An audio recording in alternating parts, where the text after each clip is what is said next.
بسم الله الرحمن الرحيم نحمده ونصلي ونسلم على رسوله الكريم أما بعد أعوذ بالله من الشيطان الرجيم بسم الله الرحمن الرحيم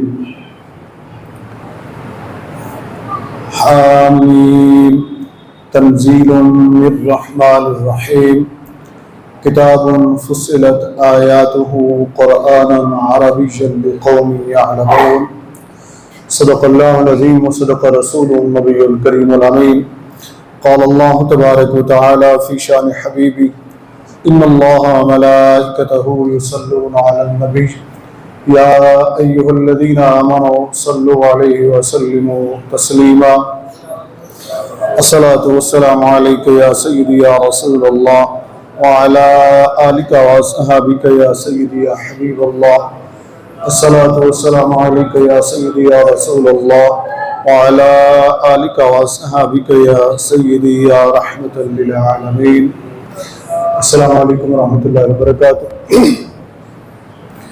عزیزان گرامی قدر، جیسا کہ میں نے عرض کیا تھا گزشتہ جمعۃ المبارک کہ آج کے جمعۃ المبارک کے ہمارا موضوع گفتگو شان حضرت سیدنا علی رضی اللہ تعالیٰ عنہ پر ہم گفتگو کریں گے،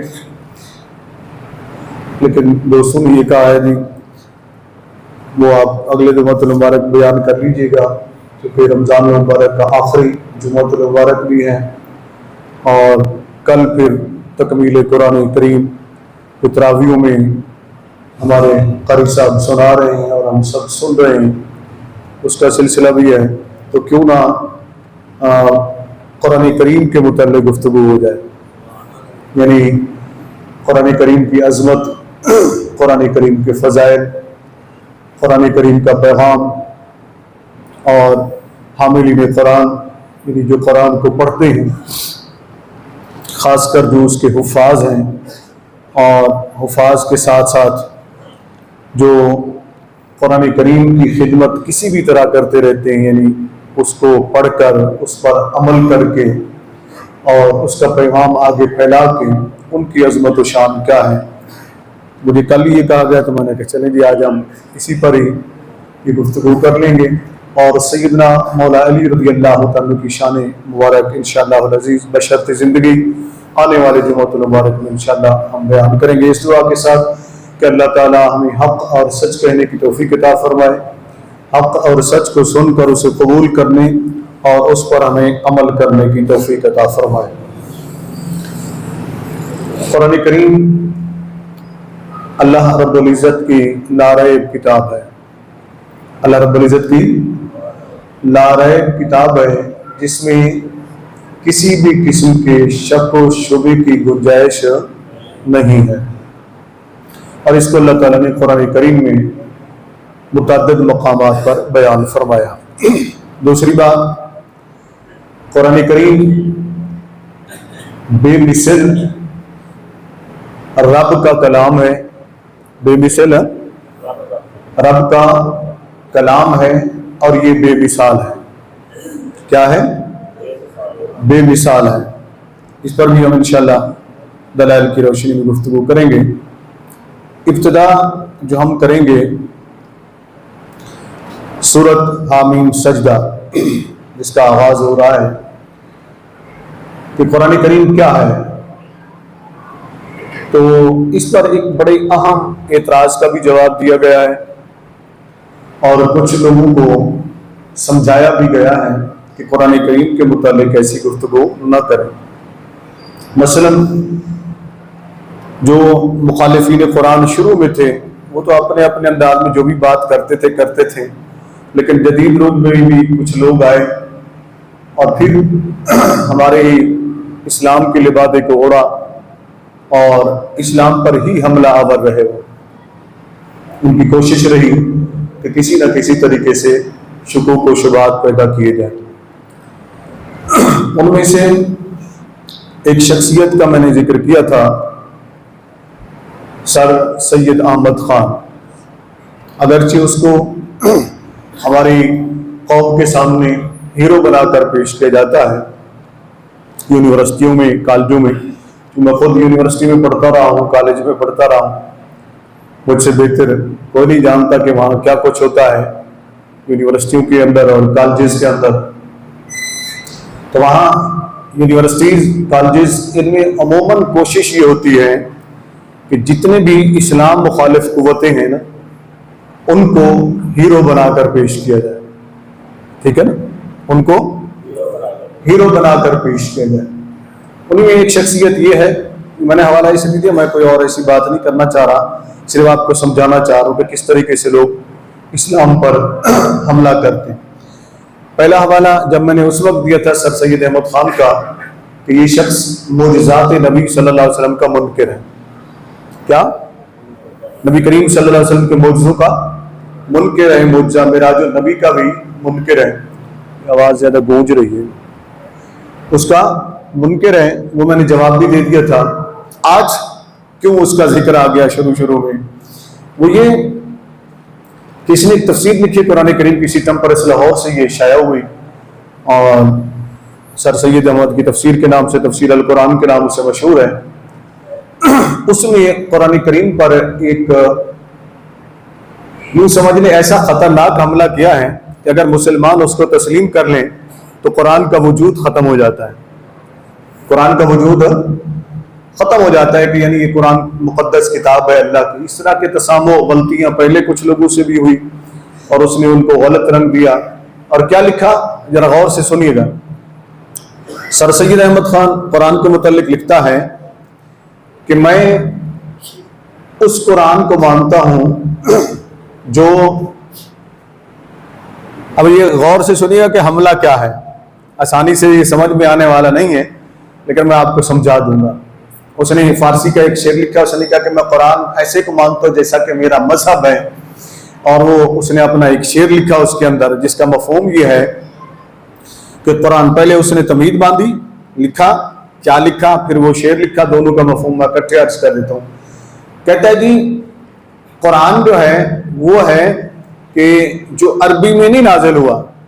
کیا, پہلے غور سے سنیے گا, عربی میں نازل نہیں ہوا, عربی زبان میں نہیں آیا, بلکہ وہ ایک مفہوم تھا جو اللہ کی طرف سے ان کے دل میں القاء کر دیا جاتا, ان کے دل میں القاء کر دیا جاتا, جسے روح الامین کہتے ہیں. وہ اسے جبرائیل امین بھی نہیں کہہ رہا, یہ بھی ذہن میں رکھنا, جبرائیل علیہ السلام بھی نہیں کہہ رہا. وہ کہتا ہے وہ جسے روح الامین کہتے ہیں اس کے ذریعے القاء کر دیا جاتا.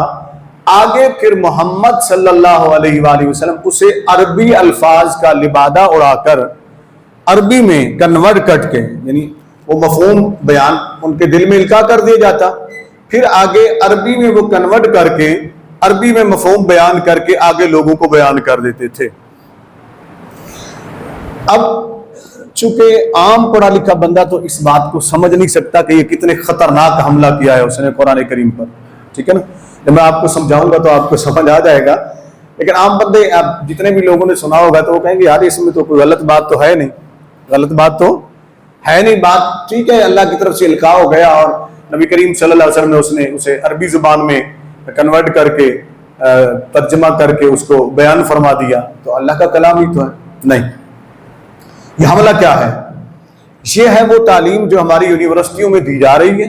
ایسے لوگوں کو ہیرو بنا کر پیش کیا جا رہا ہے اسلام کے خلاف, قرآن کے خلاف, مسلمانوں کے خلاف, تاکہ جو ہے نا جو ہماری جو نسل نو ہے وہ جب بڑی ہو تو وہ اسلام سے کوسوں دور ہو جائے. اور یہی ہو رہا ہے, یہی ہو رہا ہے. تو میں جب حق بات بیان کرتا ہوں, مجھے کچھ دوست کہتے ہیں یہ ہاتھ ہلکا رکھا کریں, تو میں اس سے کیا ہاتھ ہلکا رکھوں بتائیں. کوئی میرے قرآن پر حملہ کر دے میں بات نہ کروں, کوئی میرے دین پر حملہ کر دے میں بات نہ کروں, کوئی میرے نبی پر حملہ کر دے میں بات نہ کروں, کوئی شریعت کا مذاق اڑائے میں بات نہ کروں, کوئی احکام اسلام کی توہین کرے میں بات نہ کروں, ہاتھ ہلکا رکھ دوں, اپنے یعنی ایمان کو بیچ دوں, اپنے ضمیر کو بیچ دوں. ہاں, ہم کسی کی ذات پر تنقید نہیں کریں گے, یہ بات ذہن میں رکھ لیں. ہماری ذاتی عداوت کسی سے بھی نہیں ہے. یہ اس ممبر کا تقاضا ہے کہ اگر آپ ذاتی اناد رکھ کر بات کرتے ہیں تو پھر آپ کو اس ممبر پر بیٹھنے کا کوئی حق نہیں ہے. یہ واضح طور پر ذہن میں رکھ لیں. اب یہ جو حملہ ہوا ہے کیا ہے؟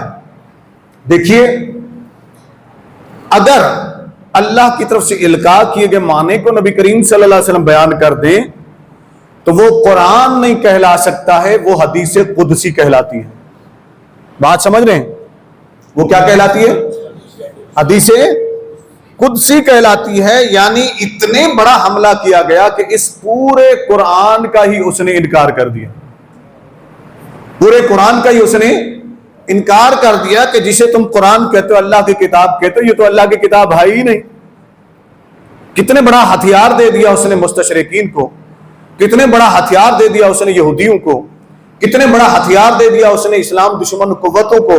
اور دیکھو جی مسلمانوں کا ہیرو جو ہے سر سید احمد خان، اس نے لکھا ہے کہ جو القاء کیے گئے معنی تو وہ اللہ کی طرف سے تھے، لیکن یہ الفاظ اللہ کی طرف سے نہیں ہیں۔ گویا یہ قرآن کے جو الفاظ ہیں اس نے ان کا انکار کر دیا کہ یہ اللہ کے الفاظ نہیں ہیں، نعوذ باللہ۔ اب بات سمجھ میں آئی کہ کتنے بڑا قرآن کے اوپر حملہ ہے۔ اب قرآن کیا کہتا ہے؟ آئیے ذرا، قرآن یہ فرماتا ہے کہ حامیم حروف مقطعات، یہ حروف مقطعات ہیں، تقریباً قرآن کریم کی 29 سورتوں کے شروع میں ہیں۔ کتنے؟ اور اس کے معنی نہ کسی مفسر کو معلوم ہے، نہ کسی محدث کو، نہ کسی مجتہد کو، نہ کسی عالم کو۔ ہاں اللہ جانتا ہے عز و جل، یا اس کے رسول صلی اللہ علیہ وسلم جانتے ہیں، یا پھر جنہیں رسول اللہ صلی اللہ علیہ وسلم نے چاہا بتا دیا، آگاہ فرما دیا، اس کے علاوہ کوئی بھی نہیں جانتا۔ تو یہ حروف مقطعات، پھر فائدہ کیا ہوا؟ تو میں نے ایک مرتبہ پہلے بتا دیا، اب اس کی طرف میں نہیں جاؤں گا۔ یہ اللہ اور اس کے رسول کے درمیان ایک کوڈ ورڈز ہیں، ٹھیک ہے نا، راز کی باتیں ہیں جو اللہ نے اپنے محبوب سے کی اور محبوب نے ان کو سمجھا صلی اللہ علیہ وسلم، اس کے علاوہ کسی کو علم نہیں ہے۔ تو سب سے پہلی چیز نوجوان رہے وہ یہ ذہن میں بٹھا لیں، اگر کوئی نبی کریم صلی اللہ علیہ وسلم کے علم پر حملہ آور ہوتا ہے تو آپ اس سے کہ بھائی دیکھو زیادہ بات نہ کرو، یہ ہمارے نبی کی شان کی بات ہے، ان کے مقام اور مرتبے کی بات ہے، ہم زیادہ علم نہیں رکھتے، اتنا بتا دو حروف مقطعات جو قرآن کے اندر ہیں ان کے اندر اللہ نے کیا بیان فرمایا ہے، ان کے اندر اللہ نے کیا بیان فرمایا۔ نمبر 2، اس سے پوچھیں، پہلے یہ سوال کرنے سے پہلے پوچھیں کہ حروف مقطعات جو ہیں ان کا علم اللہ تعالیٰ نے اپنے حبیب کو دیا ہے کہ نہیں دیا، اپنے نبی کو دیا ہے کہ نہیں دیا؟ یقیناً وہ مانے گا، چاہے وہ کوئی بھی ہو، وہ تسلیم کرے گا کہ اللہ تعالیٰ نے نبی کریم صلی اللہ علیہ وسلم کو حروف مقطعات کا علم دیا ہے۔ جب دیا ہے، اگلا سوال آپ نے کرنا ہے کہ آپ کو پتا ہے ان حروف مقطعات کا علم، اس کے معنی آپ کو پتا ہے، اس کے اسرار آپ کو پتا ہے، اس کی حکمتیں آپ کو پتا ہیں، اس کے راز آپ کو پتا ہے، تو یقیناً وہ کہے گا نہیں مجھے تو نہیں پتا، کسی بڑے سے بڑے مفسر کو بھی نہیں پتا، جس نے بھی اس پر بات کی ہے، اندازوں سے بات کی ہے، بس اسے کہیں ادھر ہی چپ ہو جا۔ جب حروف مقطعات کا تجھے پتا نہیں ہے تو باقی کا پتا کیا ہوگا؟ اللہ نے کیا راز کی باتیں کی، کتنے علوم دیے اپنے محبوب صلی اللہ علیہ وسلم کو، ان حروف مقطعات کے اندر اللہ نے کیا کیا بیان فرمایا ہے اپنے محبوب صلی اللہ علیہ وسلم کو۔ جب تجھے علم ہی نہیں تو پھر بحث کیوں کرتا ہے، پھر انگلی کیوں اٹھاتا ہے؟ پھر تسلیم کر لے، جتنا اللہ نے دیا، جتنا محبوب نے لیا وہ اللہ جانے اور اس کا رسول صلی اللہ علیہ وسلم جانے۔ ہم اتنا جانتے ہیں ساری مخلوق سے زیادہ علم نبی کا ہے صلی اللہ علیہ وسلم، ٹھیک ہے نا جی۔ اگلی بات، اب اس میں یہاں اگلی بات، قرآن کریم تنزیل من الرحمن الرحیم، تنزیل من الرحمن الرحیم، یہ کتاب مقدس جو ہے رب نے فرمایا کہ یہ اللہ عز و جل جو رحمان ہے جو رحیم ہے اس کی طرف سے نازل کی گئی ہے، اس کی طرف سے نازل کی گئی ہے۔ اب اس میں یہ نہیں ہے کہ القاء کی گئی ہے، سمجھ رہے ہیں؟ القاء کی گئی، دل میں معنی ڈالے گئے، دل میں مفہوم ڈالا گیا، تب محبوب نے آگے عربی زبان میں بیان فرما دیا، فرمایا نہیں، اس کا بھی آگے رد فرمایا ہے قرآن کریم میں۔ اللہ تعالیٰ نے فرمایا اللہ رحمان اور رحیم کی طرف سے نازل کی گئی، کیا؟ آگے سنیے، کتاب فصلت آیاتہ، کتاب فصلت آیاتہ، ایسی کتاب مقدس جس کی آیات کے اندر تفصیلی طور پر احکام بیان فرما دیے گئے، تفصیل بیان فرما دی گئی۔ یہ قرآن کریم کے متعلق رب کریم فرما رہا ہے کہ وہ کتاب مقدس ہے جو اللہ نے نازل فرمائی ہے۔ آگے فرمایا، بڑی مزے کی بات یہ ہے، سر سید احمد خان اور ان کے ہماریوں کے پاس باقی رہا کیا پلے؟ انہوں نے کہا کہ شاید ساری قوم جاہل ہے جو ہم کہہ دیں گے ہمارے پیچھے چل پڑیں گے، جو ہم کہہ دیں گے ہمارے پیچھے چل پڑیں گے۔ ہر جدید بندہ اٹھتا ہے مفسر قرآن بن جاتا ہے، اور وہ یہ بھی نہیں سوچتا کہ قرآن کی تفسیر کے تقاضے کیا ہیں، قرآن کی تفسیر کے تقاضے کیا ہیں، قرآن کی تفسیر کرنے کے لیے کتنے علوم ضروری ہیں، اس کو بھی پسے پوش ڈال دیتے ہیں، اپنی طرف سے خود ساختہ مفسر بن جاتے ہیں۔ پھر یہی انجام ہوتا ہے جیسے سر سید احمد خان کا ہوا۔ نہ یہ عالم تھا، نہ یہ عربی علوم سے آگاہ تھا، نہ قرآنی علوم سے آگاہ تھا، نہ اسے قرآن کریم کی تفسیر کرنے کی شرائط کا علم تھا، نہ وہ علوم جو تفسیر قرآن کے لیے ضروری ہیں وہ جانتا تھا، اٹھ کر مفسر قرآن بن گیا۔ جب ایسے لوگ اٹھ کر مفسر قرآن بن جائیں گے تو پھر گمراہی پھیلے گی۔ کیا اونچی تو بولے نا، پھر گمراہی پھیلے گی، پھر لوگوں کو گمراہ کیا جائے گا۔ انہوں نے سمجھا کہ ہم نے جیسے کہہ دیا ویسے ہو جائے گا، یہ قرآن کیا کہتا ہے؟ انہوں نے کہا کہ وہ محمد صلی اللہ علیہ وسلم نے عربی لبادہ اڑایا ہے، ان مفاہیم کو نہیں۔ قرآن کریم نے کیا فرمایا؟ فرمایا قرآناً عربیّا، قرآناً اونچی بولے نا، قرآناً عربیّا۔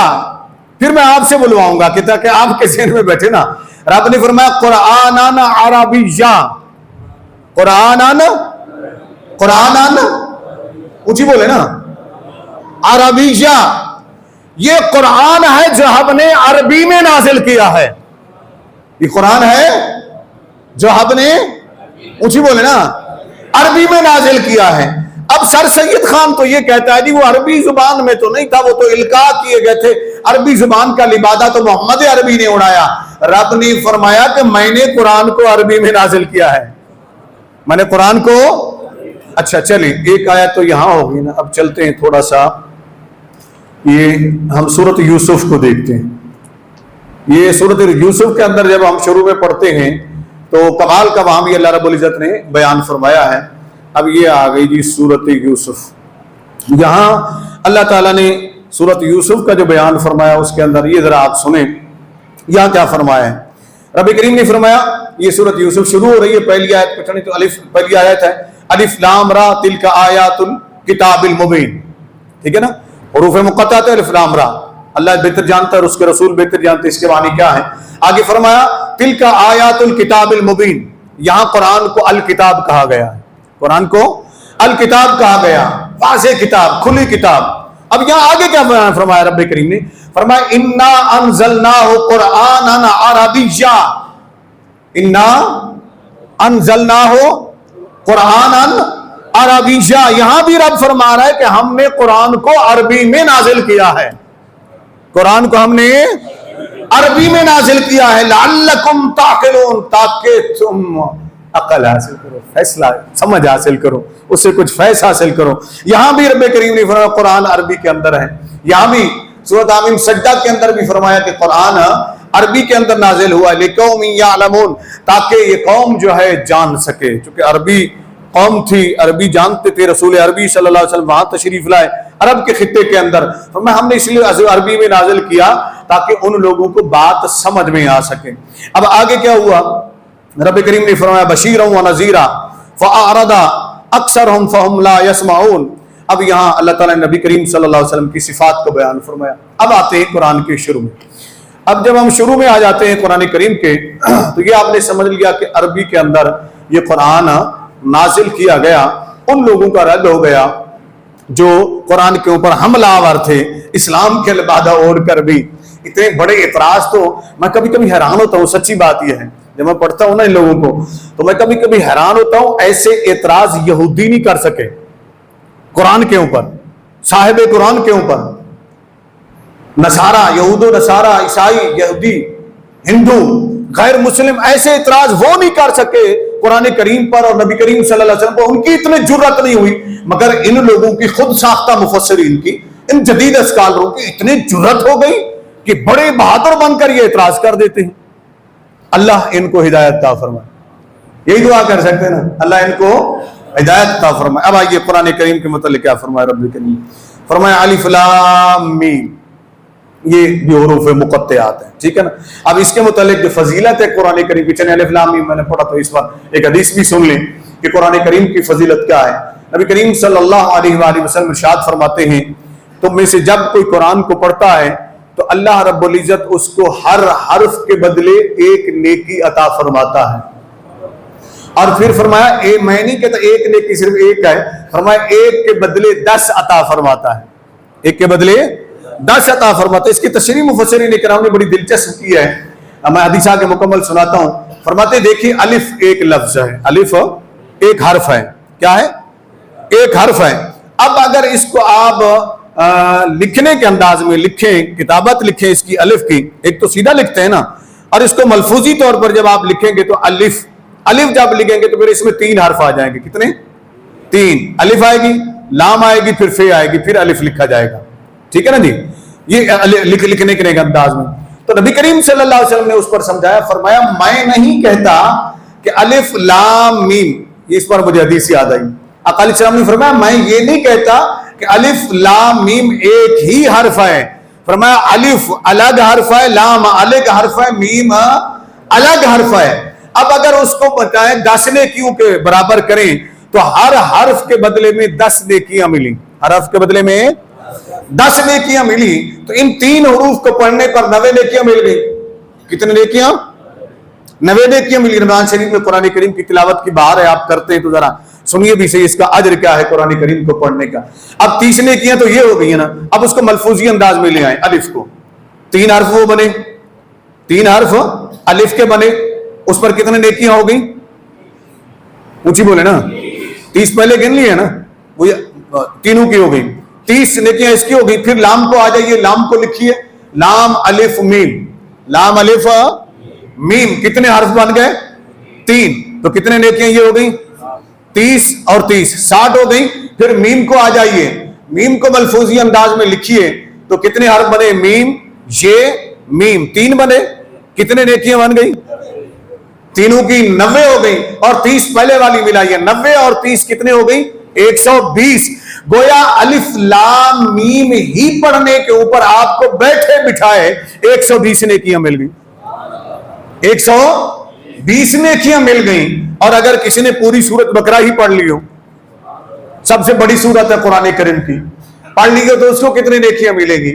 اور اگر کسی نے پورا قرآن ہی پڑھ لیا اس کو کتنے نیکیاں ملیں گی؟ یہ حیران کن بات ہے. اور جب کوئی قرآن پڑھتا ہے تو اس کے مقام اور اس کی عظمت کیا ہے ذرا آئیے.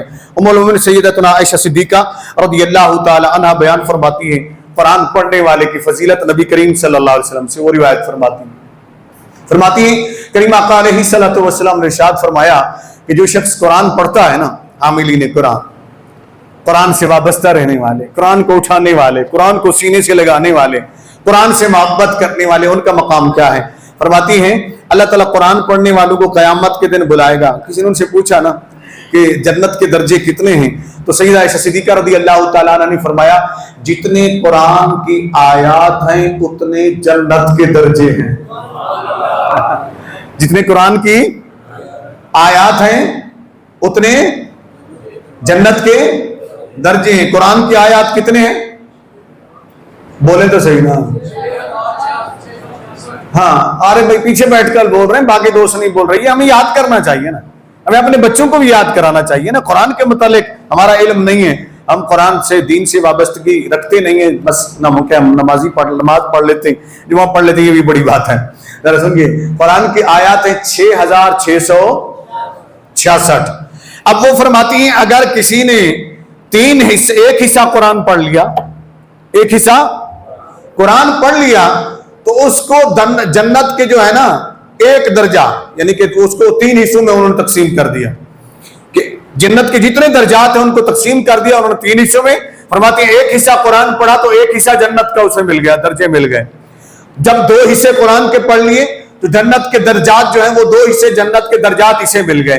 اگر اس نے پورا قرآن پڑھ لیا تو جنت کے سارے درجات اسے عطا فرما دیے جائیں گے.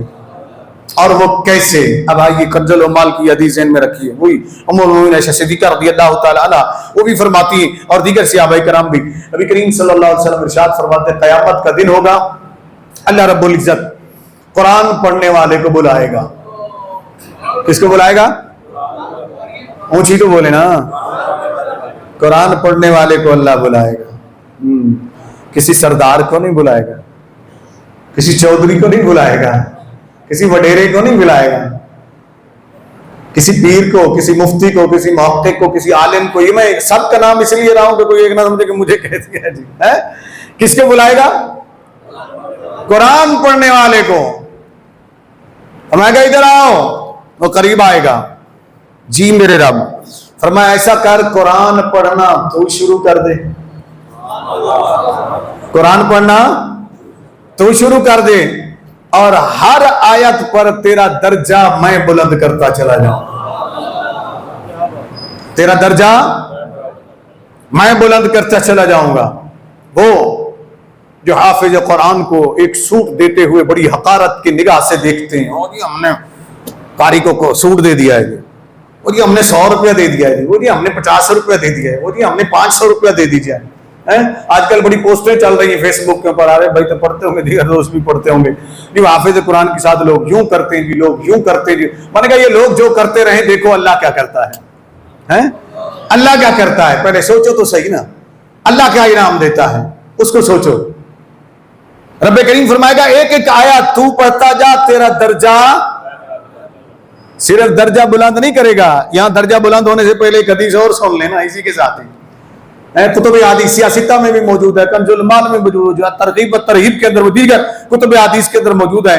رب کریم اس دن حامل قرآن کو، قرآن کے حافظ کو، قرآن کے قاری کو، حافظ کو بلائے گا، اور بلانے کے بعد رب تبارک و تعالی اس کے سر پر ایک تاج سجائے گا، ایک تاج پہنائے گا.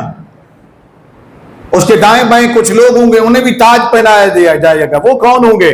وہ حافظ قرآن کے والدین ہوں گے اور حافظ قرآن کے اساتذہ ہوں گے، ان کو بھی تاج پہنائے جائیں گے. وہ تاج جب پہن لیں گے، وہ تاج نبی کریم صلی اللہ علیہ وسلم نے فرمایا اتنے خوبصورت ہوں گے، اس دن انبیاء علیہ السلام اور فرشتے علیہ السلام رشک کریں گے اور پوچھیں گے کہ اللہ یہ کون لوگ ہیں، یہ کون ہیں جنہیں اتنے خوبصورت تاج تو نے پہنا دیے.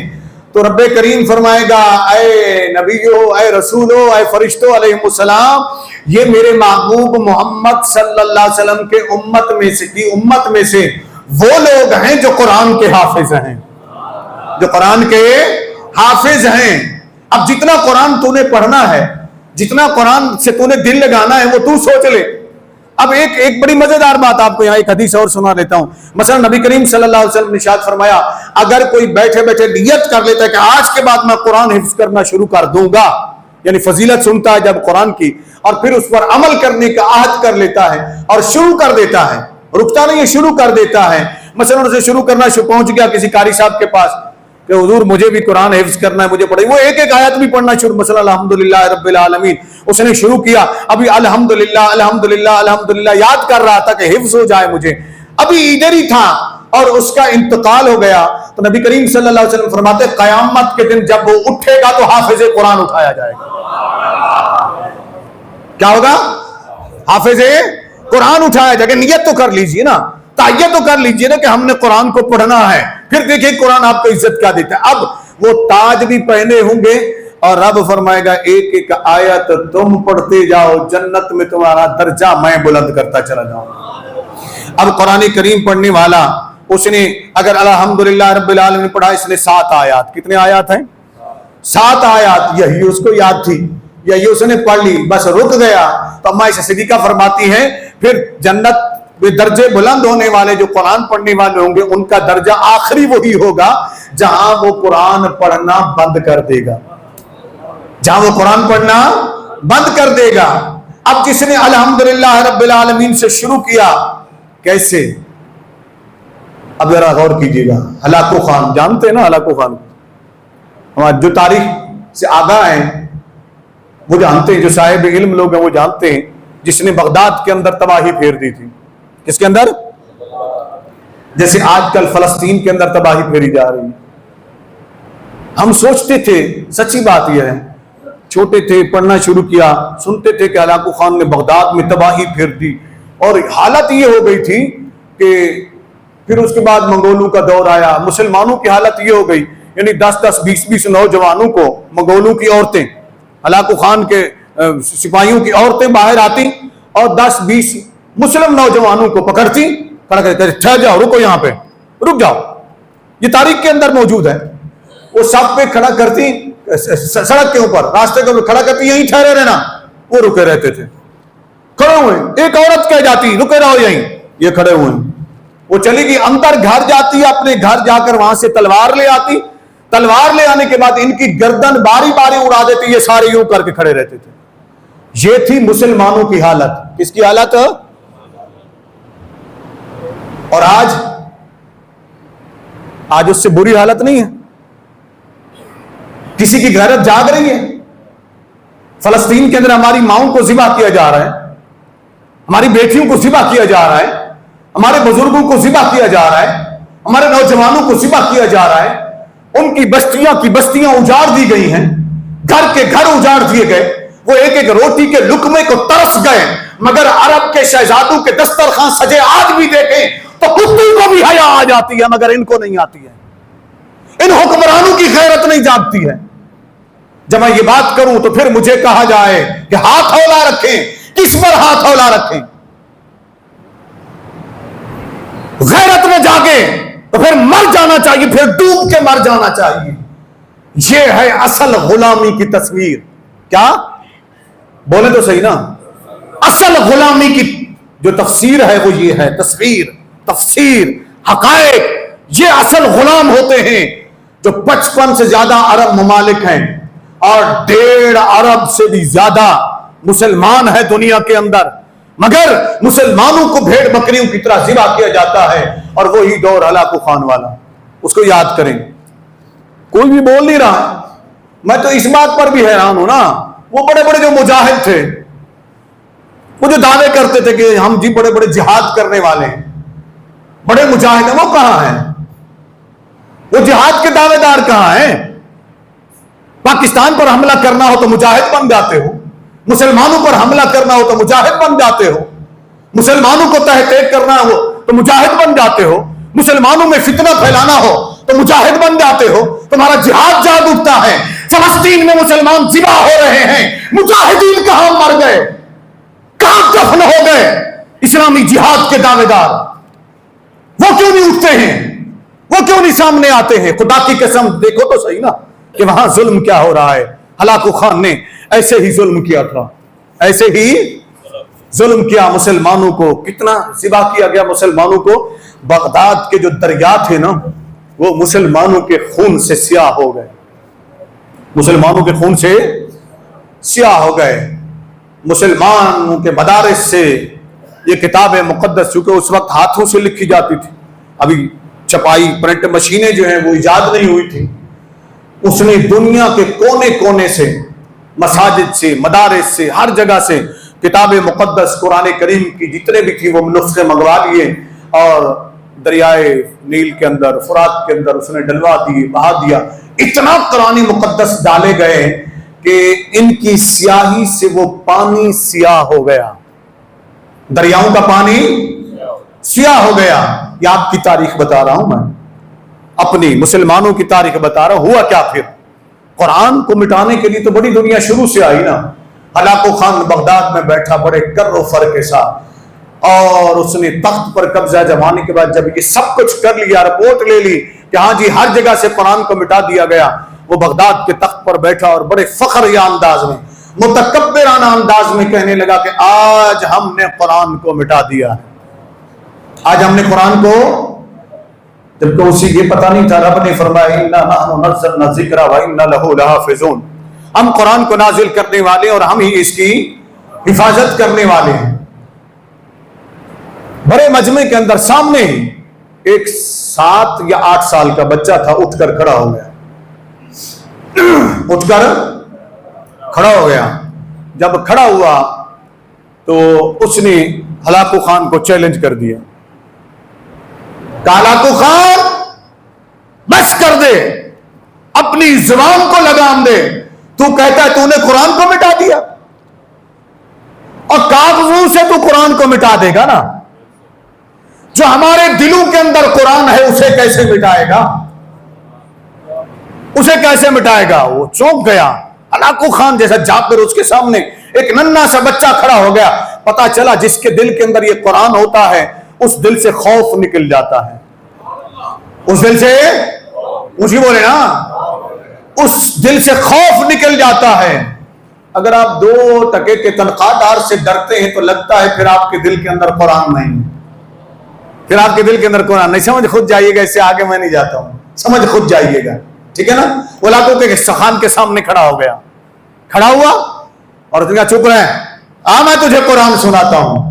وہ 7-8 سال کا بچہ کھڑا ہوا، وہ میں نے قرآن سے کہا نا، بتایا نا آپ کو کہ جو ایک ہی مجلس میں پڑھ لے گا سارا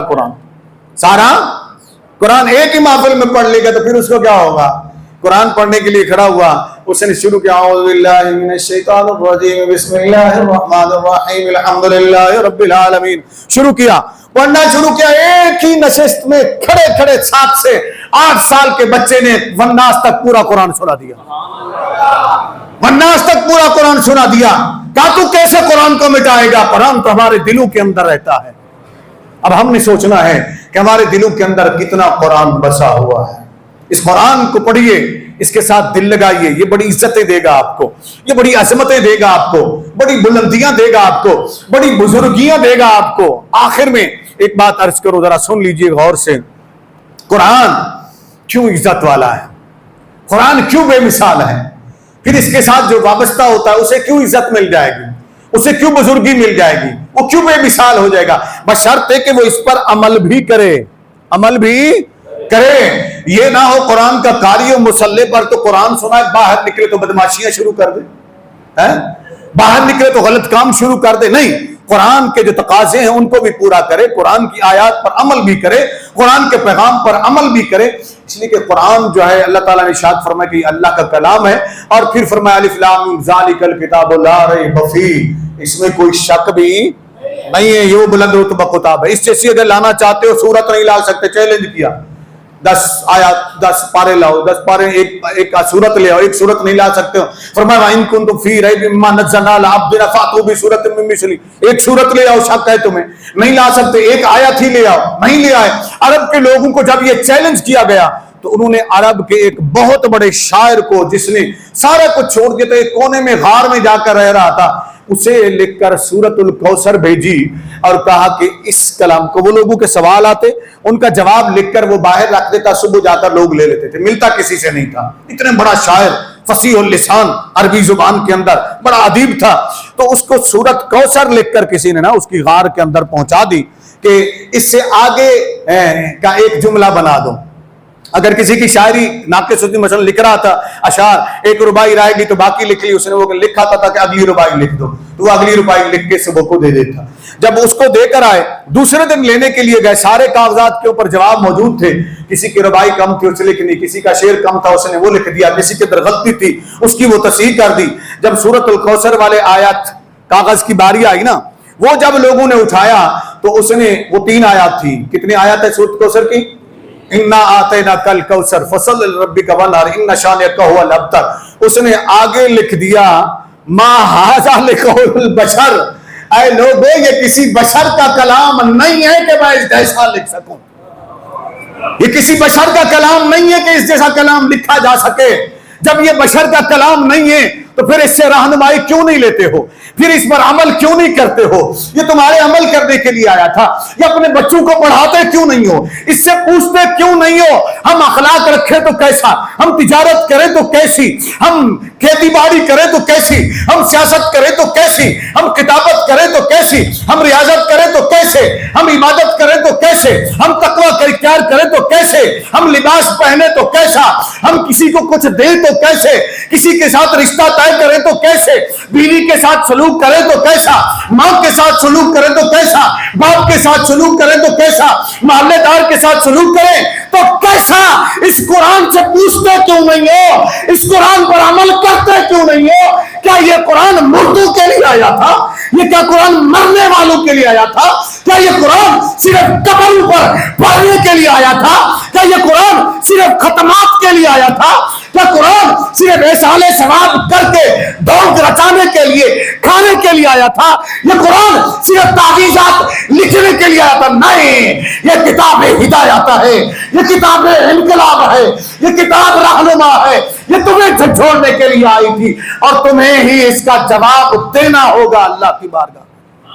نعرہ تکبیر، نعرہ رسالت.